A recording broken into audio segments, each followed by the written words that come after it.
everyone and welcome back to my channel. So in today's class we are going to study about break and continue statements.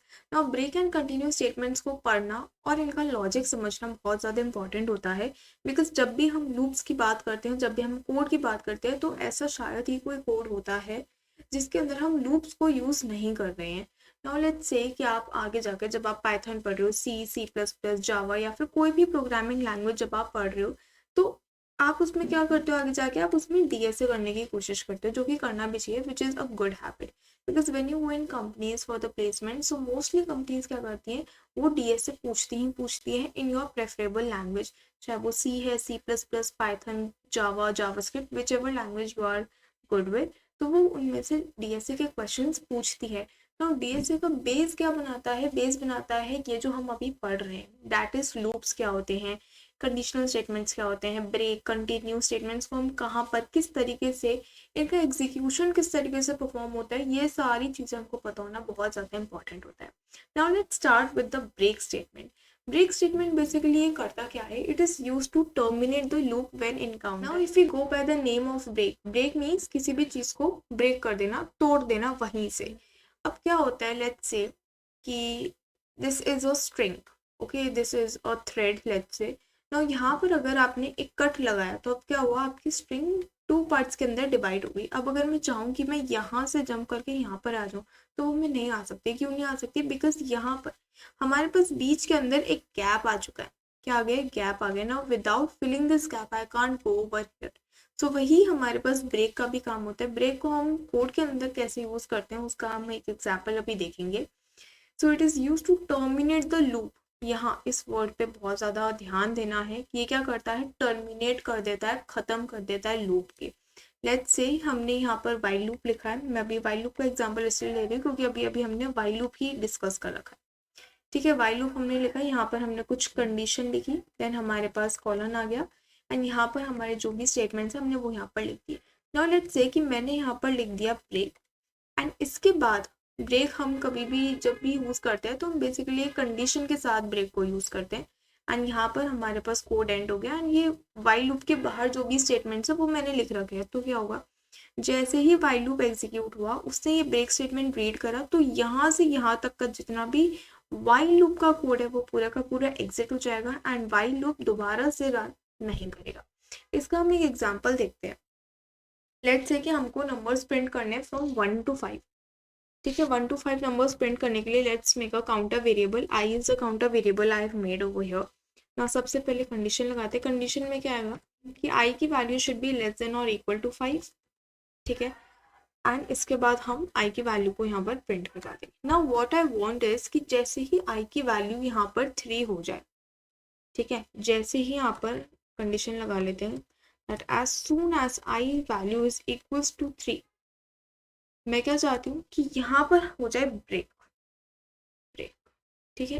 Break का क्या मतलब है, यहाँ पर break का मतलब ये है कि जैसे आई की वैल्यू 3 हो जाए उसके बाद कोई भी एग्जीक्यूशन नहीं होगा एंड इसके बाद हम यहाँ पर आई प्लस इक्वल्स टू 1 करते हैं. ठीक है, now let's run this program and देखते हैं कि हमारे पास आउटपुट के अंदर क्या होता है. तो यहाँ पर आउटपुट के अंदर हमारे पास क्या प्रिंट होकर आया, हमारे पास आया 1 2 3. 3 के बाद हमारे पास कोई भी वैल्यू यहाँ पर प्रिंट होकर नहीं आई है. ऐसा क्यों हुआ उसको हम यहाँ पर एक बार समझते हैं. हमने सबसे पहले कोड में आई को इनिशियलाइज करा. आई की वैल्यू स्टार्टिंग के अंदर है 1. कंडीशन चेक हुई that is 1 is less than 5. हमारे पास ये कंडीशन ट्रू हो जाती है तो हम आउटपुट विंडो के अंदर प्रिंट करवा देते हैं 1 को, क्योंकि हमने आई से इफ स्टेटमेंट से पहले हमने प्रिंट करवा रखा तो हमने यहाँ पर आई को प्रिंट करवा दिया. नाउ फिर हमने यहाँ पर एक और कंडीशन चेक हुई, क्या आई की वैल्यू 3 के इक्वल है. आई की वैल्यू क्या है 1. 1 इज नॉट इक्वल टू 3, तो हम इफ स्टेटमेंट के अंदर गए नहीं एंड हम डायरेक्टली यहाँ पर आ गए. आई की वैल्यू का हो गया इंक्रीमेंट. आई की वैल्यू हो गई 2. 2 इज ऑल्सो लेस देन 5. ठीक है, तो हमने यहाँ पर 2 को भी प्रिंट करवा दिया. अगेन यहाँ पर इफ कंडीशन चेक हुई, इज 2 इक्वल टू 3. अब यहाँ पर जो हमने ये डबल इक्वल्स लगाए हैं यही चेक करने के काम में आता है कि क्या दो वैल्यूज इक्वल है या नहीं है. कंपैरिजन के लिए हम डबल इक्वल्स को ही काम में लेते हैं. ठीक है, देन हमने लिखा ब्रेक. यहाँ पर भी कोई भी एग्जीक्यूशन परफॉर्म नहीं होगा क्योंकि आई की value is not equal to 3. तो फिर हम यहाँ पर आ जाएंगे एंड आई की वैल्यू को इंक्रीमेंट हो जाएगा. I is incremented to 3. ना वापस से हमारी वाइल की कंडीशन चेक हुई, कंडीशन इज ट्रू, तो हमारे पास यहाँ पर 3 प्रिंट होकर आ जाएगा। यहाँ पर इफ की कंडीशन जब हमने चेक करी that is 3 is equals to 3, तो यहाँ हमारे यहाँ पर इफ कंडीशन भी ट्रू हो जाती है, जिसकी वजह से हम इस ब्रेक स्टेटमेंट को एग्जीक्यूट कर देते हैं। नाउ जैसे ही हम इस ब्रेक स्टेटमेंट को एग्जीक्यूट करते हैं, ब्रेक के बाद जितनी भी लाइंस इस पर्टिकुलर वाइल लूप के अंदर हमने लिख रखी हैं वो कभी भी एग्जीक्यूट नहीं। तब यहाँ पर जैसे ही हमने ब्रेक को एग्जीक्यूट करा वैसे ही हम इस पर्टिकुलर वाइल लूप से बाहर आ गए हैं जैसे, तो इसीलिए क्या हुआ, जब यहाँ पर हमारे पास कोई इंक्रीमेंट ही नहीं हुआ तो हम वापस से कंडीशन चेक करने पे गए ही नहीं, क्योंकि हम वाइल लूप से टोटली बाहर आ गए। नाउ लेट्स से कि हम यहाँ वाइल लूप के बाहर एक स्टेटमेंट प्रिंट करवा देते हैं, वी एग्जीक्यूटेड ब्रेक स्टेटमेंट। ठीक है, इसको हम यहाँ से एग्जीक्यूट करवाते हैं। लेट्स सी क्या ये रन कर रहा है या नहीं कर रहा है। Yes it is running. हमने यहाँ पे क्या लिख रहा था, सबसे पहले 1 हुआ, 2 हुआ, 3 एग्जीक्यूट हो गया, उसके बाद हमारा ब्रेक स्टेटमेंट एग्जीक्यूट हुआ, उसके बाद हमारे पास ये स्टेटमेंट आ गया कि हमने क्या करा, हमने ब्रेक स्टेटमेंट को एग्जीक्यूट करवाया है। नाउ लेट्स से कि मैं यहाँ पर वाइल लूप के अंदर ही यस यहाँ पर let's say I am writing we are inside the while loop। ठीक है, अब यहाँ पर क्या हुआ, ये पर्टिकुलर स्टेटमेंट हमारे पास 2 बार रन करेगा। 2 बार क्यों रन करेगा, एक बार तब रन करेगा जब i की वैल्यू 1 है, सेकेंड टाइम तब रन करेगा जब i की वैल्यू 2 है, थर्ड टाइम तब रन करेगा जब i की वैल्यू 3। क्या ये थर्ड टाइम रन करेगा, नहीं, ये थर्ड टाइम रन नहीं करेगा, ये सिर्फ हमारे पास 2 ही बार रन करेगा, क्योंकि जब थर्ड टाइम हमारे पास i की वैल्यू 3 होगी तब तक हमारा ब्रेक स्टेटमेंट एग्जीक्यूट हो चुका होगा। इसको भी एक बार रन करते हैं। यस, तो यहाँ पर क्या हुआ, सबसे पहले हमारे पास i की वैल्यू 1 हुई, कंडीशन चेक हुई, कंडीशन इज ट्रू, तो i की वैल्यू हमने यहाँ पर 1 प्रिंट करवा दी। एंड यहाँ पर क्योंकि इफ कंडीशन हमारे पास फॉल्स हो जाती है तो यहाँ पर हम आ गए directly and we printed we are inside the while loop. ठीक है, same goes with the second case also. Third के लिए हमने 3 तो प्रिंट करवा दिया, क्योंकि जो प्रिंट स्टेटमेंट हम प्रिंट करवा रहे हैं वो इफ स्टेटमेंट से पहले आ रहा है, तो ये तो प्रिंट हो रहा है। सेकेंडली फिर हमारे पास ये वाला स्टेटमेंट प्रिंट नहीं होगा, क्योंकि ब्रेक के बाद जो भी उस particular code of block of code के अंदर जो भी चीजें वो कभी भी एग्जीक्यूट नहीं होंगी। नाउ लेट्स से कि मैं क्या चाह रही हूँ कि मुझे प्रिंट में चाहिए, मुझे आउटपुट में चाहिए 1 2 4 एंड 5, मुझे 3 नहीं चाहिए। मेरे पास ऐसी कोई कंडीशन है या फिर ऐसा कुछ मुझे प्रॉब्लम स्टेटमेंट दे रखा है जिसके अंदर मुझे ये कहा गया है कि you have to skip the execution of 3, तो वो हम कैसे स्किप कर सकते हैं। नाउ लेट्स से कि यहाँ पर ब्रेक स्टेटमेंट हम कब लगा रहे हैं, हम ब्रेक स्टेटमेंट इंक्रीमेंट के बाद यूज करेंगे। ठीक है, इस स्टेटमेंट को हम यहाँ से रिमूव कर देते हैं। Okay, now let's execute our code. Yes, तो यहाँ पर क्या हुआ, यहाँ पर हमारे पास 1 आया, हमारे पास 2 भी आया, एंड उसके बाद हमारे पास वी एग्जीक्यूटेड ब्रेक स्टेटमेंट। अभी हमारे पास 1 2 4 एंड 5 प्रिंट नहीं हुआ है, वो भी कब प्रिंट होगा उसकी भी बात करेंगे अभी। तो यहाँ पर हमने क्या करा है, अब आपने एक बात ध्यान दी, यहाँ पर हमने सिर्फ इंक्रीमेंट कहाँ पर हो रहा है उसकी जगह बस हमने चेंज कर दी, एंड उस जगह को चेंज करने से हमारे पास कोड के अंदर जो 3 प्रिंट होकर आ रहा था वो भी नहीं प्रिंट होकर आ रहा। ऐसा क्यों हो रहा है, लेट्स सी। i की वैल्यू 1 हुई, प्रिंट हो गई। ठीक है, इसके बाद इसका हो गया इंक्रीमेंट। इसका मतलब क्या हुआ कि i जब हम इस स्टेटमेंट पे आए तो i की वैल्यू 1 के लिए कभी चेक हुई नहीं हुई। चेक क्यों नहीं हुई है, क्योंकि उसका पहले हमने इंक्रीमेंट कर दिया, i की वैल्यू पहले ही 2 हो चुकी है। नाउ लेट्स से कि अगर हम यहाँ पर इसका एग्जीक्यूशन 0 से स्टार्ट करते तो हमारे पास 0 1 2 प्रिंट हो जाता, हमारे पास 3 प्रिंट नहीं होता। 3 क्यों नहीं प्रिंट होता, क्योंकि यहाँ पर जब हमने यहाँ पर 2 प्रिंट करवा दिया तो इसका इंक्रीमेंट हो गया 3 हमारे पास यहाँ कंडीशन में ट्रू हो गया, यहाँ पर ब्रेक कर दिया, यहाँ पर हमने ये वाली लाइन एग्जीक्यूट कर दी। नाउ आते हैं हमने क्वेश्चन पे। क्वेश्चन क्या है कि मुझे 1 2 4 एंड 5 को प्रिंट करवाना है, मुझे 3 को प्रिंट नहीं करवाना है। So in that case we are going to use our continue statement. हम कौन सा स्टेटमेंट यूज करेंगे, हम कंटिन्यू स्टेटमेंट को यूज करेंगे। कंटिन्यू स्टेटमेंट क्या करता है, basically it will terminate the execution in the current iteration and continue execution of the loop with the next iteration। Basically यहाँ पर क्या हो रहा है कि हम अभी जिस आइटरेशन पे हमारा जो करंट आइटरेशन है, अगर i की वैल्यू लेट्स से 4 है, तो मैं इस पर्टिकुलर आइट्रेशन को कर दूंगी स्किप, लेकिन इसके बाद की जितनी भी वैल्यूज हैं वो एग्जीक्यूट होंगी। ऐसा नहीं होगा कि वो भी स्किप हो जाएगी, नहीं, वो सारी की सारी वैल्यूज यहाँ पर एग्जीक्यूट होंगी। It will terminate the execution in the current iteration. Current iteration I की वैल्यू 4 है तो ये स्किप हो जाएगी, and continue the execution of the loop with the next iteration. Next iteration के साथ क्यों कंटिन्यू होगी, क्योंकि तब तक उसका हो जाएगा इंक्रीमेंट। ओके, एक बार हम कंटिन्यू स्टेटमेंट्स को भी करके देखते हैं। कंटिन्यू स्टेटमेंट को करने के लिए सबसे पहले let's write I is equals to, इसको हम यहाँ पर 0 से इनिशियलाइज करते हैं या फिर हम 1 से इनिशियलाइज कर लेते हैं, it would be more easy. While के अंदर हम सेम कंडीशन रखेंगे अपनी, I should be less than equal to 5, and then यहाँ पर हम कंडीशन लिख रहे हैं कि आई की वैल्यू जैसे ही मेरे पास 3 हो जाए वैसे ही मुझे क्या करना है, सबसे पहले तो I have to do increment. अब यहाँ पर जो भी हम स्टेटमेंट्स को लिख रहे हैं उसको ऊपर नीचे दाएं बाएं लिखकर हम पूरा का पूरा इस कोड को एनालाइज करेंगे कि कैसे हमारे पास स्टेटमेंट्स की शफलिंग से हमारा आउटपुट डिफर करता है। ठीक है, इसके बाद हम लिखेंगे कंटिन्यू स्टेटमेंट। कंटिन्यू स्टेटमेंट, अब यहाँ पर क्या हुआ, हमारे पास जो ये कंटिन्यू है ये पिंग हो गया। पिंग क्यों हो गया, क्योंकि जितने भी हमारे पास कीवर्ड्स होते हैं पाइथन के अंदर वो यहाँ पर पिंग से दिखाई जाते हैं। जितने भी हमारे पास कीवर्ड्स होते हैं हम उसको एज अ वेरिएबल नेम यहाँ पर नहीं ले सकते। कंटिन्यू स्टेटमेंट को हमने यूज करा, इसके बाद मुझे प्रिंट करवानी है अपनी आई की वैल्यू, एंड लास्टली जो हम हर कोड के अंदर करते हैं दैट इज इंक्रीमेंट करवाना है। प्रोग्राम को रन करते हैं। इस बार हमारे पास हमारा जो आउटपुट आना चाहिए था दैट इज 1 2 4 एंड 5, हमारे पास वही आउटपुट यहाँ पर प्रिंट हो रहा है 1 2 4 एंड 5। यहाँ पर हमारे पास जो 3 का एग्जीक्यूशन है वो स्किप हो गया। अब वो कैसे स्किप हुआ उसकी कहानी जानते हैं।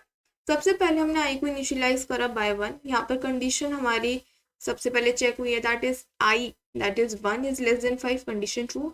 व्हाइल लूप के हम अंदर आ गए, इसके अंदर हमारे पास एक और कंडीशन चेक हुई है that is 1 equal to 3, condition false, तो हम इस पर्टिकुलर सेगमेंट से बाहर आ जाते हैं।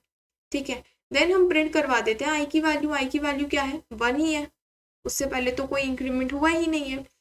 उसके बाद आई की वैल्यू होगी प्लस प्लस। आई की वैल्यू सबसे पहले हमारे पास आई की वैल्यू थी 1, कंडीशन जब हमने चेक करी तो हमारी कंडीशन रही ट्रू, तो हमने 1 को यहाँ पर आउटपुट के अंदर प्रिंट करवा दिया। ठीक है, देन हमारे पास अपडेशन हुआ आई की वैल्यू का, आई की वैल्यू हो गई 2। अगेन हमारी कंडीशन चेक हुई, कंडीशन इज ट्रू, एंड हमारी इफ की कंडीशन क्या कहती है दैट इज 2 इक्वल टू 3। ऐसा नहीं है, 1 के साथ भी ऐसा नहीं हुआ था, तो हमारे पास यहाँ पर 2 भी आउटपुट के अंदर प्रिंट हो जाएगा। अगेन आई का अपडेशन हुआ 2 3, अगेन कंडीशन चेक हुई that is 3 less than 5, condition true है। फिर हम यहाँ पर है, this is the first step, second step, third step and the fourth step.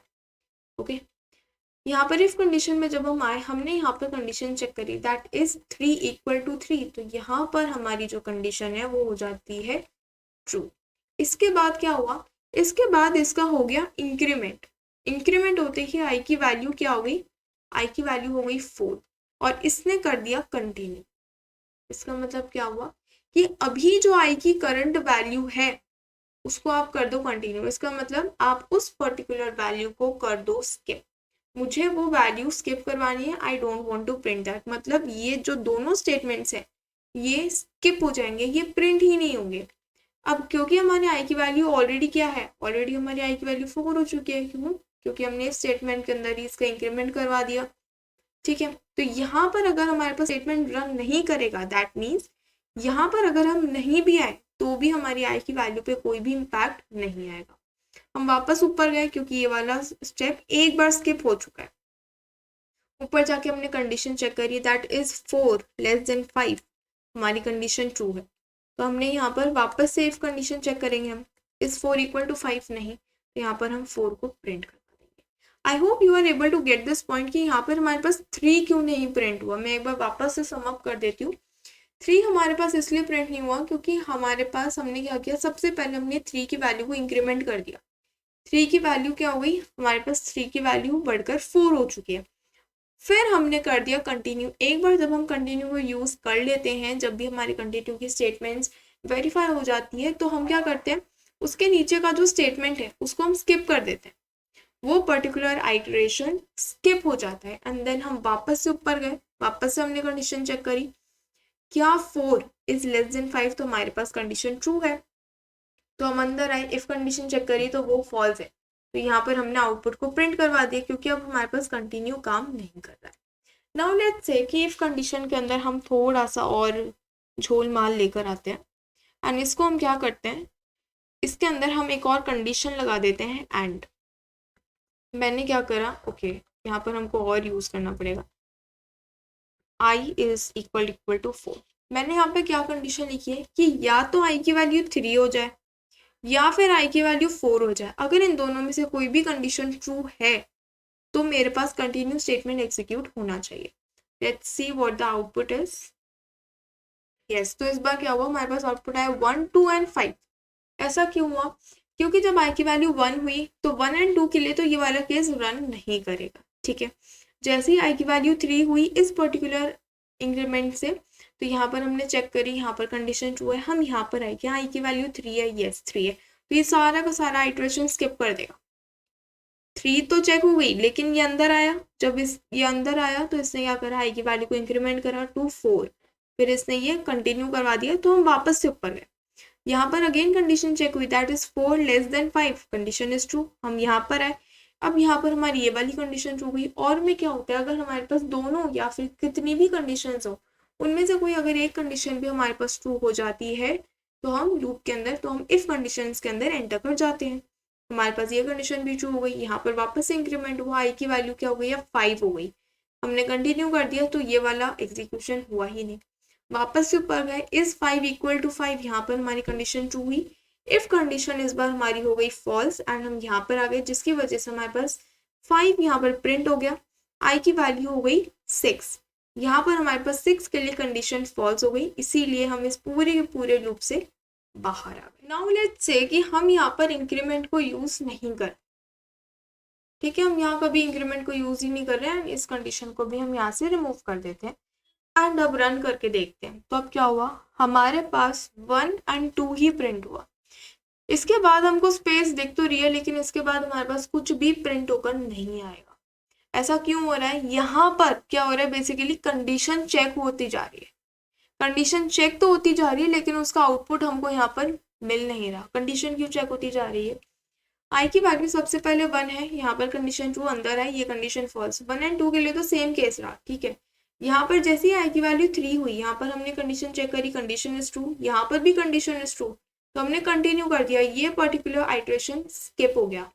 हम अभी वाइल लूप के बाहर नहीं आए हैं, ये पर्टिकुलर जितने भी स्टेटमेंट इसके अंदर हमने लिख रखे थे लूप के अंदर, उससे को हमने एक बार स्किप कर दिया, वापस से ऊपर गए। अब क्योंकि ये वाला स्टेटमेंट भी स्किप हो गया, इसका मतलब क्या हुआ कि i की वैल्यू का कभी इंक्रीमेंट हुआ ही नहीं। i की वैल्यू स्टार्टिंग में भी 3 ही थी एंड अभी भी 3 ही है और हमेशा 3 रहेगी जब तक i का इंक्रीमेंट नहीं हो जाता।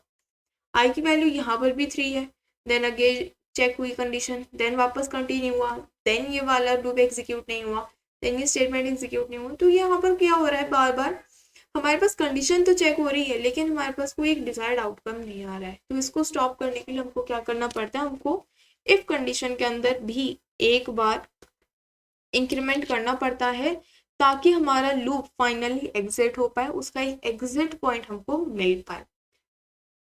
So the output now is 1, 2, 4 and 5।